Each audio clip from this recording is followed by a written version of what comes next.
কিছু লোক তাদের হাতে অনেক বড় বড় নখ, এই নখগুলো সাধারণ কোনো নখ নয়, এগুলো লোহা পিতলের নখ, অনেক বড় বড়। তারা সেগুলো দিয়ে তাদের মুখ আঁচড়াচ্ছে এবং বুক আঁচড়াচ্ছে এবং সেখান থেকে রক্তক্ষরণ হচ্ছে। তাদের এই নির্মম শাস্তি, এই কষ্ট, এটা স্বয়ংক্রিয়ভাবে হচ্ছে এবং তাদের এই জ্বালা যন্ত্রণা কষ্ট হচ্ছে, এটা তারা ইচ্ছাকৃত করছেন তা নয়, বরং অটোমেটিক সেট হয়ে আছে যে তাদের এই হাতে থাকা লোহা বা পিতলের নখ দিয়ে তাদের নিজের মুখ নিজেরা খাবলাচ্ছে, নিজের বুক তারা খাবলাচ্ছে, ছিলে ফেলছে এবং সেখান থেকে রক্ত ঝরে পড়ছে, কষ্ট হচ্ছে।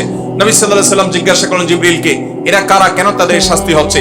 তখন জিবরিল বললেন, এরা হলো সেই অপরাধী যারা দুনিয়াতে যেখানে সেখানে বসে গীবত শিকায়াত করত, মানুষের পেছনে মানুষের দুর্নাম করত, মানুষের পেছনে সমালোচনা করত। কারোর দোষ হয়তো আছে, কিন্তু সেই দোষটা তার সামনে না বলে পেছনে অন্যদের কাছে বলে বেড়াতো। এই অপরাধের কারণে তাদের শাস্তি হতো।